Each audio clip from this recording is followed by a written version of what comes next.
Welcome to Madame Aubrey's Switchboard.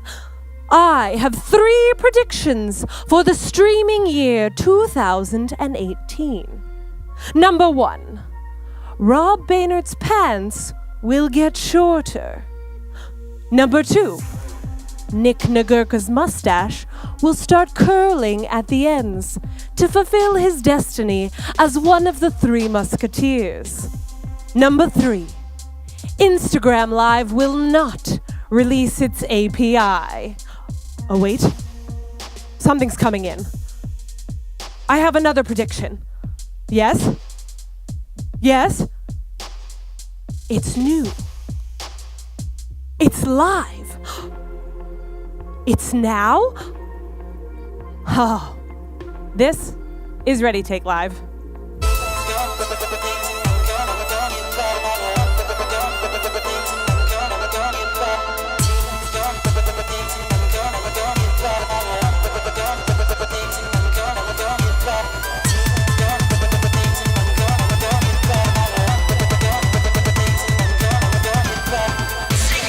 New year, new season. This is Ready Take Live. And that was Aubrey Russell, our fortune teller, while we get started for our What to Expect in 2018.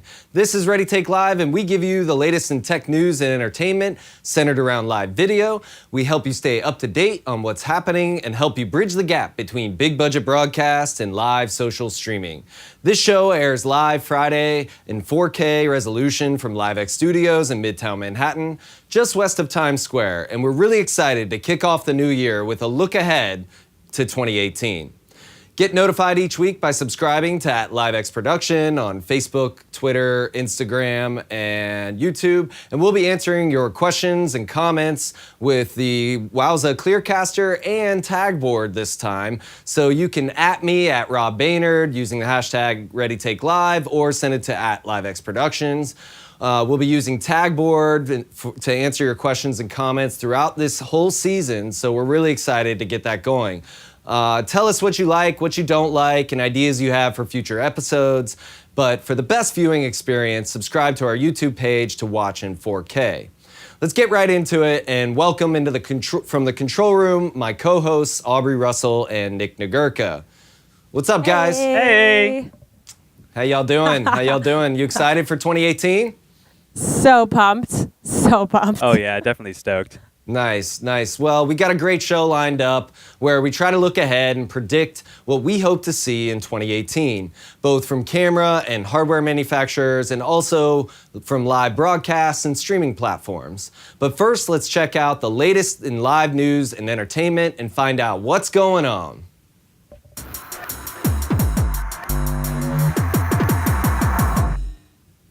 All right. This week, we just wrapped up our biggest show of the year here at LiveX, which is the official worldwide webcast for New Year's Eve in Times Square.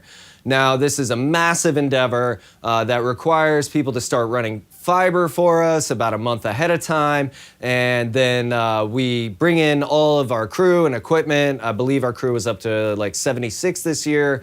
To put on the worldwide webcast, which is seen by over 3 million live viewers around the world. So Nick Nagurka put a new thing into practice this year on the webcast. First of all, the entire show from the big show and the entertainment feed and the webcast all share Dante networks, which was really cool. So no analog in the show from that perspective. But we also used ClearCom in New Year's Eve, and Nagurka is going to tell you a little about that now on our FreeSpeak system. Yeah, well, this year was really exciting because it was the first time we've used wireless comms on our stage. Normally, we're using RTS wired systems. Obviously the CCUs and the cameras are going to use their own comm network, but we actually went ahead and we got some of the Studio Technologies PoE boxes to give us a wired backup for our FreeSpeak system, which was our first year we got to use that this year. So we have antenna splitters on fiber that come to our stage. And we deployed some antennas, and miraculously, it held up throughout the entire night. Through the ball drop and everything, comms never went down. We had, about a half block or 1 block radius, which is not so bad for such a high noise environment, RF-wise. I thought it was a huge success for our first time around. Yeah, that's awesome, man. I mean, I'm really glad it worked. It allowed our stage manager, more importantly, to not have to be wired and to be able to move around the stage and talk to guests, talent, and camera guys and girls and production assistants without being tethered to a cable. She could go under the stage and talk to the lighting desk and stuff like that. It really did add a huge element of flexibility for that role in particular. But also this year we teamed up again with All Mobile Video to produce the show from their Maverick truck. Titan was the world feed, their Titan truck. We were in Maverick for the webcast. We had some beautiful shots. Right here we have our webcast hosts. These are our co-hosts, Jeremy Hassel and Andrew Belke. We also had Jonathan Bennett of Mean Girls fame. He was Aaron Samuels in Mean Girls. He's also in Cake Wars, but he was our main host on the Kiss stage, on the Times Square New Year's Eve Kiss stage. And he did a really fantastic job. And our last co-host was Mike Abbott, who has just kept me cracking up the entire night with the kind of interviews and stuff he was turning in. Aubrey, what was your favorite moment of Times Square New Year's Eve Worldwide Webcast? Well, I am probably one of New Year's biggest fans. Yes. I love New Year's Eve. There's the truck. So I think the best part about New Year's is that every year it's completely different, even though you're celebrating the same event over and over and over in the same location. There's something so fresh and so exciting about all the people that come to Times Square. It's absolutely incredible. I'd say from our end, I think, I don't know, there was something, I think, Jonathan obviously steps it up every year, and there was something so energetic about this year and so exciting.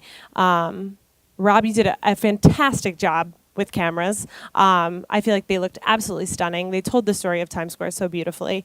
Our 3 correspondents in the field did a great job. It's fun for I know for us at LiveX to be able to be in every aspect of the production, similar to what we get to do here at Ready Take Live, is we get to be a part of, start to finish Of content, creative, content creation, all yeah. of that, yeah. And that's not a muscle that we get to flex very often, and so it's Right. fun when we do, and I think we succeed. So that's it's a cool reminder to ourselves as well that it's like, oh no, we still got it, we still got it. Yeah. For those of you that don't know, LiveX, the company that we all work for, we're a live technical services company in Manhattan, which means we generally handle a lot of the technical duties. We pride ourselves on building a really solid front bench that can execute your vision for your live show. But New Year's Eve is one of the few times a year where we really take on all the creative aspects of the show. And Aubrey, hats off to her for working with Jonathan and creating such a great script this year, and for being in his ear and keeping him comfortable throughout the 6-hour broadcast.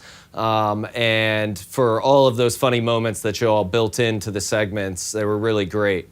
Thank you. I appreciate that. No, I think everyone on the team did an absolutely fantastic job, and it was so fun to have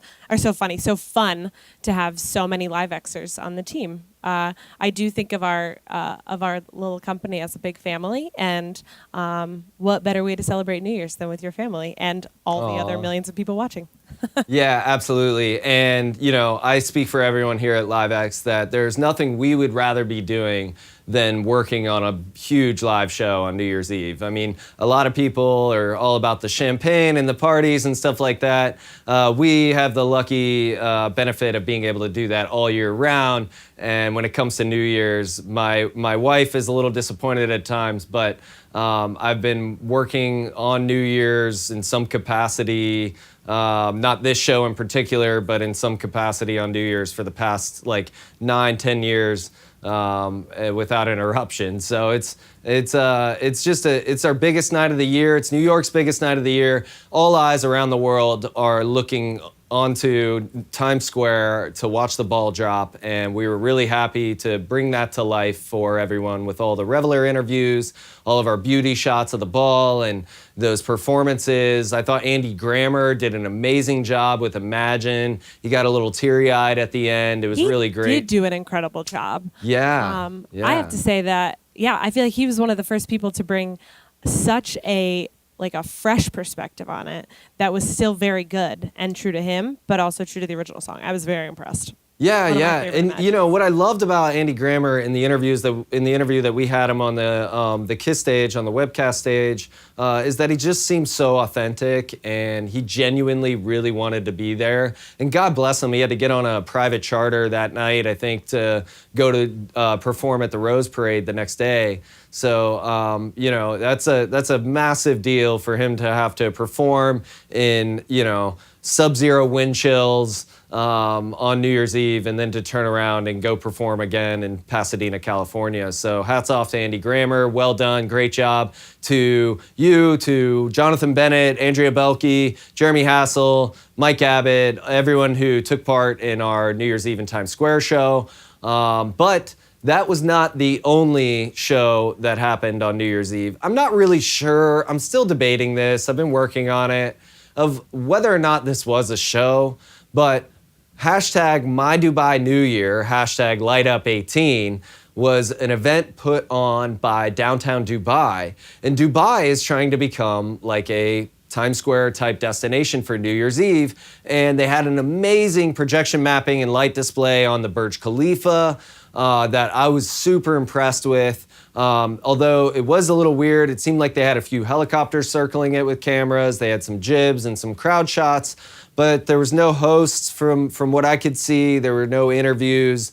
They really just, it was kind of like a cycling through of very beautiful security cam footage of the Burj Khalifa lit up. I mean, that's all I could say, because it wasn't exactly a show in that there was no rundown or anything like that, and there were no hosts, no interviews, nothing.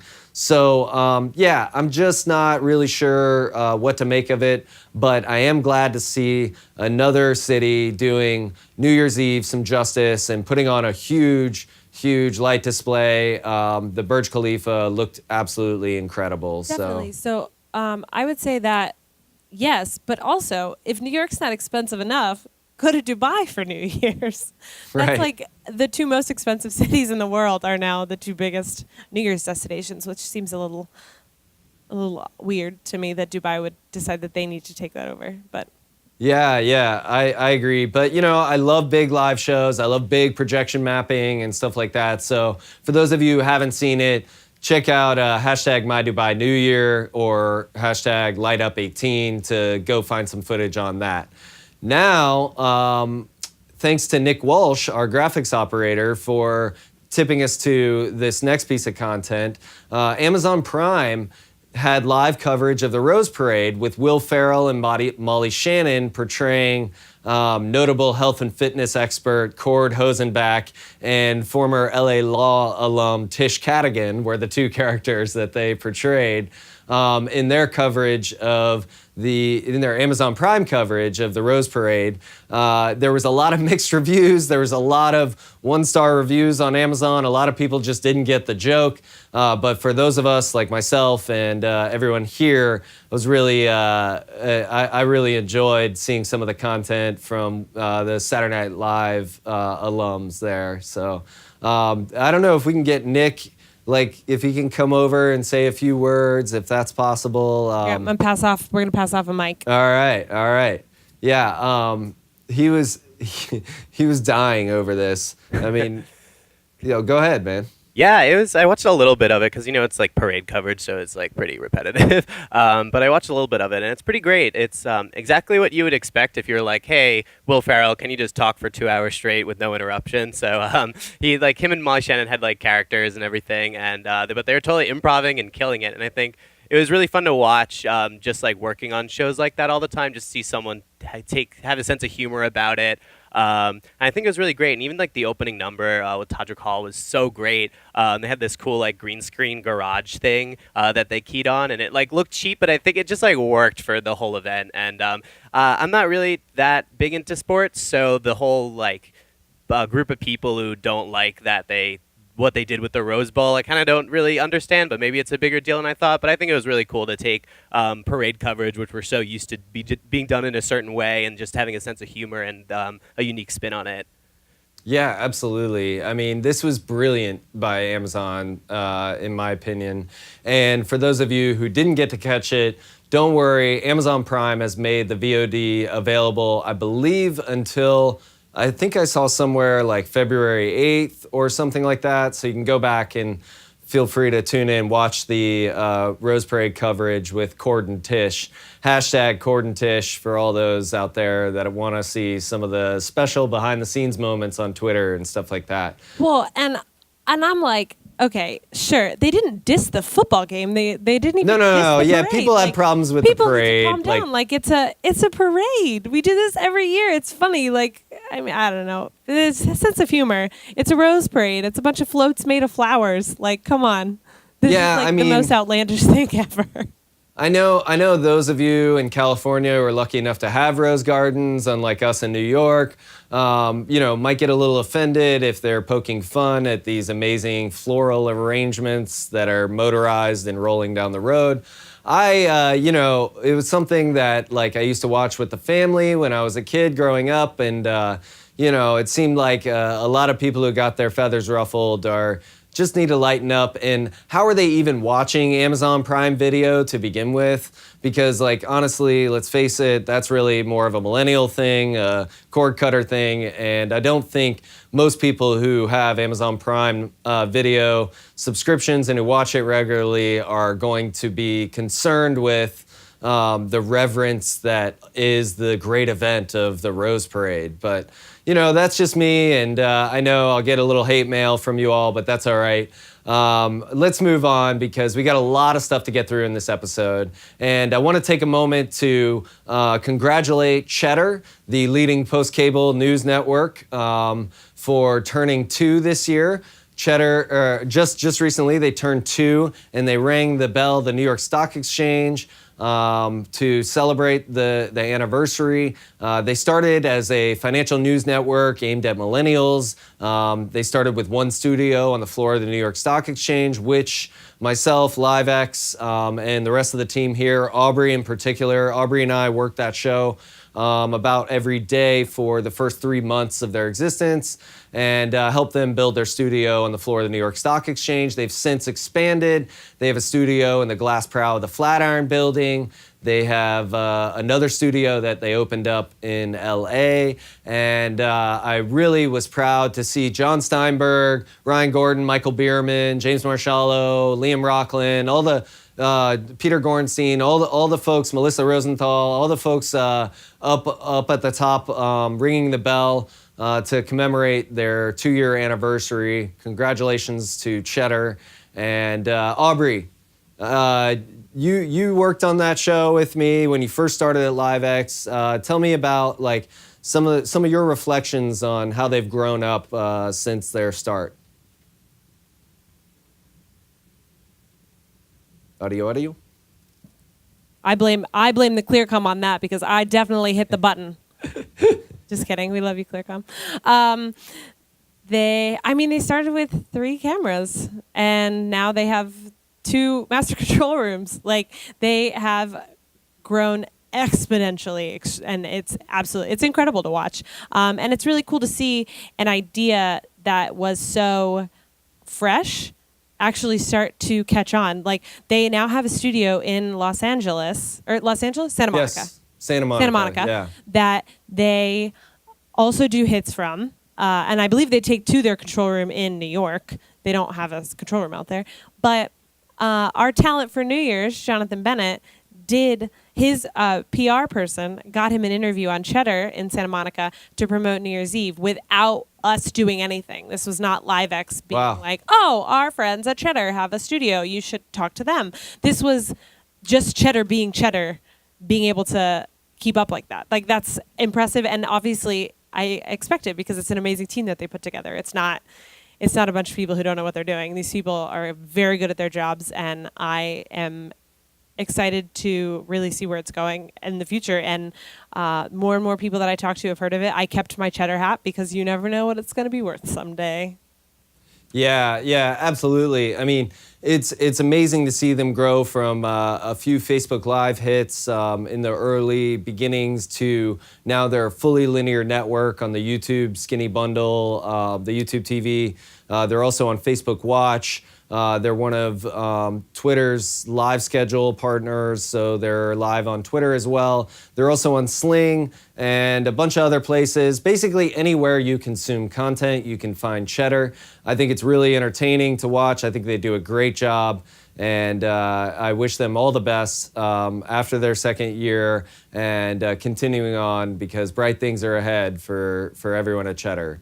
Lastly, we have CES starting next week, and CES is the annual Consumer Electronics Show that happens in Vegas each year. I'm going personally with the crew at Vox Media and The Verge to do some special episodes of Circuit Breaker live on Twitter. It is a very fun time. Circuit Breaker is an amazing show for those of you who like gadgets, who like tech, who like to geek out on the latest things that come up, from smart home stuff to iPhones and cameras and smart pod things where you can grow things and cook things and whatever. Basically, it's an amazing gadget show hosted by Nilay Patel and Dieter Bohn. I encourage all of you to check that out. There's a bunch of live streams going on that week from all sorts of keynotes. The Sony live stream, the NVIDIA live stream ought to be great to watch. NVIDIA is showing off a lot of their technology in cars. Mercedes-Benz has another huge live stream about their user experience. They're really pushing forward a connected car for the future of their brand.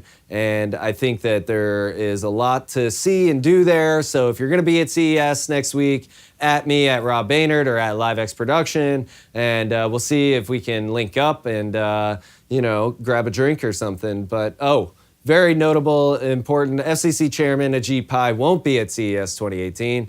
I think some people are excited about that. They were excited for their opportunity to get to say a few words to the venerable chairman of the FCC, Ajit Pai. But after, obviously his net neutrality ruling earlier, late last year, I guess, just about a month ago.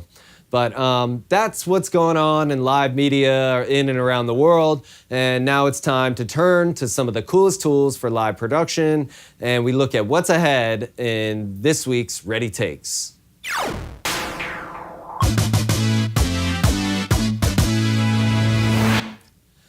Welcome back to Ready Takes, our weekly gear segment where we discuss the latest in broadcast and streaming technology. This week, we look what's ahead in 2018 and try to predict the things that will come out over the next year in both gear and platform developments over live video. And let's start by checking in with our audio engineer to hear about what he would like to see come out in 2018. Hey.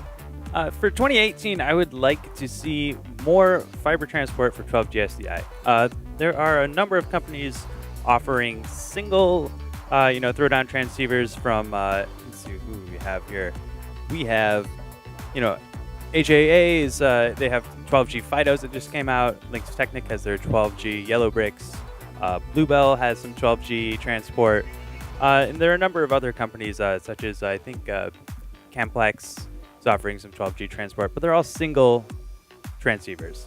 I would love to see more boxes come out that, such as from companies like Multidyne, are going to offer MUX transport of multiple 12G signals, because I think 4K transport single link is going to be huge in the fiber world, and we need to be ready for it.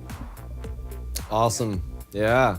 I mean, that's some audio stuff right there. I don't know what that means, but for those of you who are into it, that's some audio stuff right there. It's just video.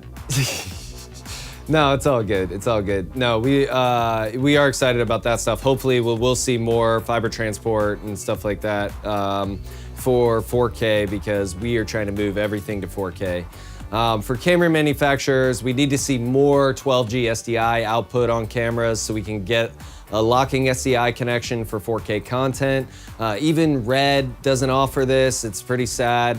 Sony and Panasonic's offerings lately have only had HDMI output in 4K, and that's simply unacceptable to professionals like us in this industry. So we hope to see a host of new cameras at NAB with 12G SDI like the Ursa Mini Pro that we have here in the studio. But also routers, recorders, converters, switchers, all from a variety of manufacturers have the ability to take 12G SDI. So why is there only one camera manufacturer on the market that has the resolution to match? I don't know, but I hope that this will come to fruition and we'll see at NAB this year a lot of 12G SDI 4K camcorders for live production.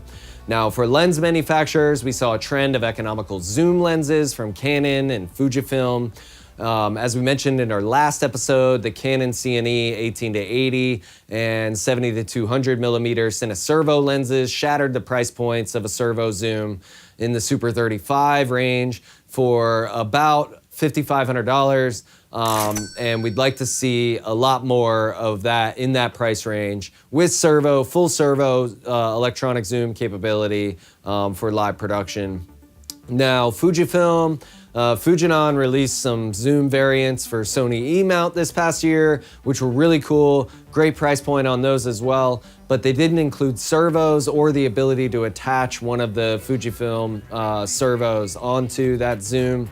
And unfortunately, they only came in Sony E-mount, which, let's face it, like the FS5, FS7, stuff like that were really hot like last year, the year before, but I think they're starting to lose some of their luster. I'd like to see more created by Fujifilm in a Canon EF mount because a lot of manufacturers are just kind of utilizing that. That's kind of becoming the new PL mount, if you will. In that it has a much wider variety of lenses available, and you have a flange distance problem with Sony E-mount versus the Canon mount. So other manufacturers should take note of Canon and Fuji's success, and I hope to see more servo zoom lenses for larger sensor cameras that can come in around $5,000 or $6,000 and in their total costs. Aubrey, what gear are you looking forward to seeing in 2018? I got one word for you 3 times. Routers, routers, routers. We currently have 3 Blackmagic Design 12G SDI video hubs. They're 40 buys, so 40 ins, 40 outs. And I'm going to show you a picture of it. Oh, well, that's a picture of our master control room. But you can see in the large rack there are 3 40 by smart video hubs. So, yeah, we like them. We love them. They're 4K. It's when they came out, they were the world's first 12G SDI high frame rate Ultra HD 2160p router, straight from their website. That's great. I'm very excited for them. Now, let's keep pushing, shall we? Right now, we have 3 of these because that's not enough. 40 ins, 40 outs in one is not enough to build a studio off of, especially a studio that's the size of ours and does as much as we can do. Blackmagic, we want you to build us a bigger router, to build the world's bigger router. I mean, we would love to try it out for you, to be the first people to try it out, but we would love for the world to have a bigger Blackmagic router. Also, the idea that your router doesn't have to have the same number of ins as it does outs, you know? Good point. You can switch it up. We don't need that. We don't need as many ins as we need outs, generally speaking. There are occasions. But I need us to have a better routing solution. I have jobs all the time, even like quick one-off jobs. These are great for. You don't need as many. It's fine. You don't need 3. You can walk away. We walk in with 1 and you're fine. But I would say, yeah, I mean, I do plenty of jobs where I have maybe 5 ins and I don't have enough outs, and there's 40 and I need 42.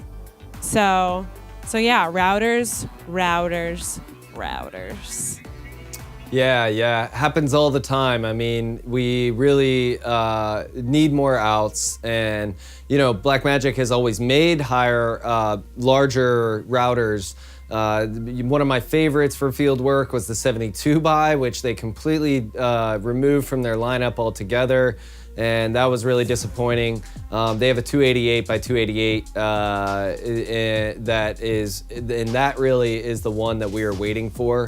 We're really waiting for the big, massive, the largest router that Blackmagic makes, but in a 12G standard so that we can push 4K video around. That's really important to us. So Blackmagic, if you're listening, please come out with a 12G router, much larger than a 40 by 40 hub.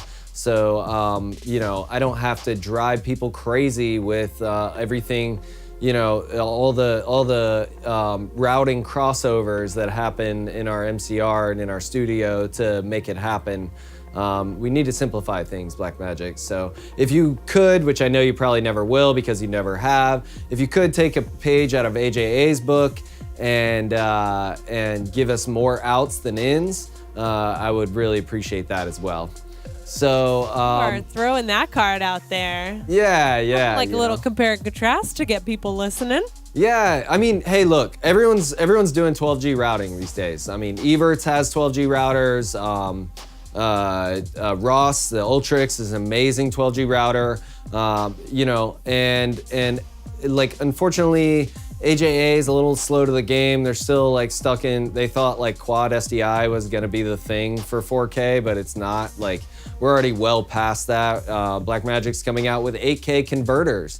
I've seen some 8K DAs already. So I'd really like to see some more 4K equipment at a lower price point, at the Blackmagic price point, because if you're not a linear network, then you probably don't need to run an Evertz or Ross or something like that. If you're doing, a serialized show, something like this, the Blackmagic routing products are just fine. And it's funny, honestly, everyone in broadcast wants to talk crap about how bad Blackmagic engineering is, but then all of them have a Teranex sitting there for standards conversion, and they have HyperDex for their records, or they have something Blackmagic in their engineering workflow that you just can't escape it. It's ubiquitous because it is very useful for a lot of things. So moving on, for switchers this year, I wonder if this will finally be the year that vMix takes a look at its UI UX design to make it easier for traditional technical directors like myself to make the transition. Now, we love vMix, and we need you to make it possible for true aux mixes and mix effects layers that can be switched independently without having to create a new composite source for every little thing in the show. Now, we here at LiveX use vMix for a ton of shows, and we love its capability. It has more features than I need, for sure. So, but the problem is that it can take just a full retraining of just about everything a live director knows, along with a whole hell of a lot of MIDI mapping to make it do what we need it to do. vMix is fantastic once you're all set up, but it can take some serious time and effort when you're trying to build a new show. Just give us some MEs, mix effects layers, aux mixes, the old-fashioned way. I would really, really appreciate it. But that's not the only thing. I will say one more thing. The reason why MEs and auxes are so important, I think you kind of missed the boat on that one, is that every other manufacturer designs a live switcher with mix effects and aux mixes in an intelligible way. And so if you're in the biz, so to speak, you need to be able to allow somebody to come over from NewTek, to come over from ATEM, to come over from a Ross Vision mixer or Carbonite or Grass Valley or Sony MVS, and be able to quickly pick up and be like, yeah, I could see myself using this. And until you do that, I don't think that you're ever gonna get that population of production people to adopt your product. So that's one thing that's really important. But there are some other things that I really need to harp on. Please, please, please allow me to see more than like 4 to 6 inputs or playback sources at one time on the main interface. that can be really annoying, scrolling through everything and trying to find what I'm supposed to go to next. And also allow me to customize the multi-view to show more than the first 8 sources and only the first 8 sources. Give me more options for customizing the lower half of the interface and tiling and moving bins around and giving me a way to just hide the audio mixer from the front view so that it doesn't take up valuable real estate that I don't need when I have an audio engineer and a real sound mixer on the production. My biggest hope for 2018 in the product category is that vMix will shift its focus away from adding new features, of which there are a ton of amazing ones. You did a great job in building this product, and instead spend 2018 on reworking the software interface. It'll pay off a whole lot for you guys, and I'm behind you 100%, and we will continue to champion your product because for us and for a lot of our clients, it's the best solution for them. So keep it up, vMix, keep up the hard work. And that's it for Ready Takes this week. And now it's time to turn our attention to our predictions for what will happen over the next year in live video. This is Ready Take Live in depth and what to expect in 2018. In 2017, we saw live video everywhere, and live will continue to continue its run in 2018. The 2 major areas of growth that I see coming are with social media giants Instagram and Twitter. Instagram released its live streaming feature in 2017, but it is currently mobile only and only viewable inside Instagram stories. We received a lot of calls for Instagram Live productions over the past year, and we've reviewed the only way to switch a professional multi-camera live show with graphics to this mobile-only platform is with a cell phone. It's a huge pain for us, but a huge opportunity for Instagram to grow. Facebook already has a working professional API, so in 2018, I expect Instagram to open up its platform and allow live streams from professional encoders. But for now, we'll have to wait and see, as the company has not released any information or plans to improve the live user experience. Twitter, on the other hand, has been working systematically all year to improve and roll out its live streaming capabilities through both its large-scale social media partnerships and a total revamp of its Periscope Producer desktop streaming application. Twitter now has live shows featured daily, including a linear push from Bloomberg called TikTok, and our friends over at Cheddar have a live stream that you can watch there as well. I expect Twitter to roll out a tiled page under the URL live.twitter.com, featuring live streams that are searchable from live.twitter.com, and also to roll out several other important features for live streamers. Currently, if you go to live.twitter.com, you get a 404 error inside of Twitter, even though all of their live shows start with the URL prefix live.twitter.com/Circuit Breaker, for instance, which is the show that I work on. Most notably will be the hope for Twitter to allow non-partner accounts to feature ads for upcoming live shows and allow users to set reminders and receive notifications when they go live. Twitter has always been the home for what's happening right now, and they should become more of a live network in 2018. The biggest problems we had in streaming in 2017 were standards-related issues. Platforms constantly change streaming specs and ranking algorithms for successful social streaming, and I hope YouTube, Periscope, and Facebook Live come together to create one set of standards to work across all platforms. This doesn't just have to do with encoding standards, but also to develop standards of how platform algorithms deal with descriptions, keywords, and calls to action. One of the pain points of Facebook Live right now is if their automated algorithm deems a video to have too much text or contain native advertising, they won't allow you to boost it and will bury it below news feeds to ensure as few people as possible will see your live video. What's too much text? Well, something as simple as a one-line ticker at the bottom or even a simple text-driven caption video can be marked and demoted in their algorithms and not allowed to be boosted for promotion. This can be a huge issue for both creators and clients alike who are fully willing to buy into Facebook's advertising model and pay up to boost and promote posts with live video.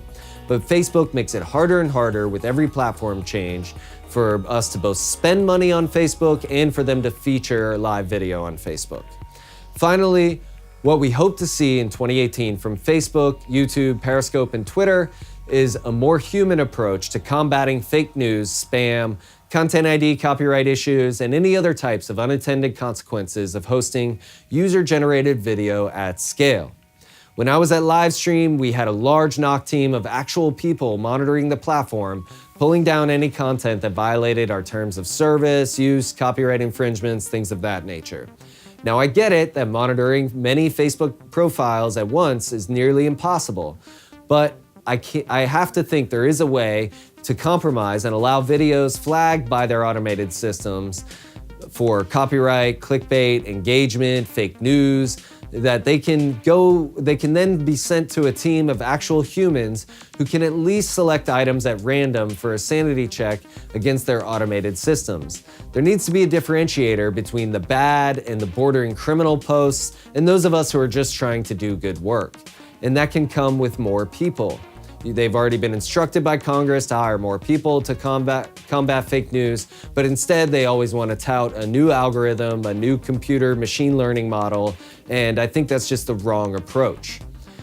So that's it for Ready Take Live in our in-depth segment this week and what to expect in 2018. We'd like to hear what you would like to see in 2018, and we'll tell you what we think, and you can send us your questions and comments to @LiveXProduction. We could be featuring you on the next episode of Ready Take Live via Tagboard, via Clearcaster, all these methods that we are really just starting to dive into. We got an in-depth thing coming up on Tagboard where we're gonna show you how social TV really works at scale with some great tools from our friends over at Tagboard. We hope you check out, and we'll keep you notified of that. What I look forward to most is looking back on this episode at the end of the year and finding out what we got right and what we never saw coming. If you like this show and want to be notified when we go live, hit the like button at LiveX Productions Facebook page and follow us on Instagram and Twitter. Subscribe to our YouTube channel to watch Ready Take Live in 4K, and send your questions and comments to @LiveX Production using the hashtag ReadyTakeLive.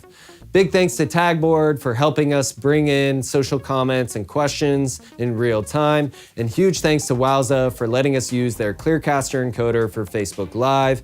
As always, I'd like to thank our founder, Corey Banke, and LiveX Studios in Manhattan, and everyone in the back working so hard to make this show possible. For myself and Ready Take Live, I'm Rob Baynard, wishing you a very happy new year and best of luck on your next live production. Take care, guys.